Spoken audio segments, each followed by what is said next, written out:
Et on prend la direction de la Gironde. Tout l'été, on suit les bons conseils des libraires de Mola à Bordeaux, la première librairie indépendante de France et qui est notre partenaire pour le 6e été consécutif. Et pour tout cela, on retrouve Stéphane Place, bien évidemment. Bonjour Stéphane. Bonjour Lionel, bonjour à tous. Et avec vous Stéphane, ce vendredi, c'est un polar. Donc polar pour le moins original, un polar qui se lit comme on écoute un podcast. 6 versions, c'est le titre de ces livres, qui proposent des récits envoûtants, série idéale pour les amateurs de sueur froide, Stéphane. Alors, 6 versions, c'est un vrai petit phénomène ces derniers mois. Gros succès chez les lecteurs anglo-saxons et désormais chez nous en France. Les 2 premiers tomes sont parus.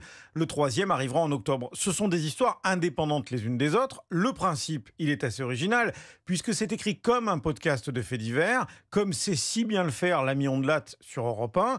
C'est donc découpé en épisodes avec un animateur qui se présente toujours de la même manière.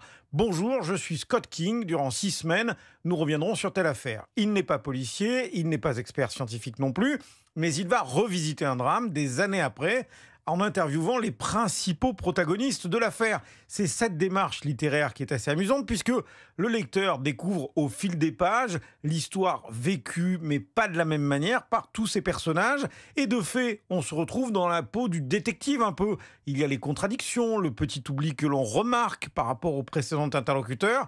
C'est très prenant, mais comme disent les enfants, c'est bien pour de faux. C'est du roman pur et dur. Libraire au rayon polar chez Mola, Véronique Marot a adoré ce procédé qui renouvelle le genre. C'est totalement addictif. Dans le premier, Les orphelins du Mont Scarclos, c'est un gamin qui a été retrouvé mort 1 an après avoir fait une randonnée avec d'autres adolescents de son âge.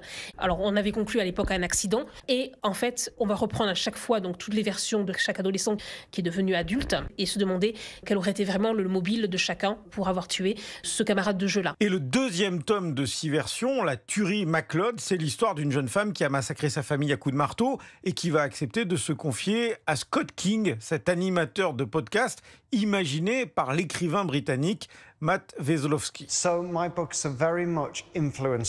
Donc mes romans sont en grande partie inspirés par de vrais crimes et je voulais faire en sorte que l'histoire semble réelle.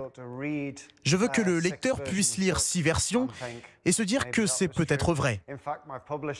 D'ailleurs, pour le 3e livre, mon éditeur en Angleterre a passé beaucoup de temps sur Internet à rechercher sur Google si certains faits étaient authentiques ou pas. Je prends cela comme un compliment. J'apprécie beaucoup cette zone située entre réalité et imaginaire. Grand admirateur de Stephen King, Matt Wesolowski injecte volontiers une petite dose de fantastique dans ses intrigues et vous réserve à la fin des rebondissements qui vous scotchent littéralement. 6 versions parues donc aux éditions Les Arènes Equinox. Merci Stéphane Place.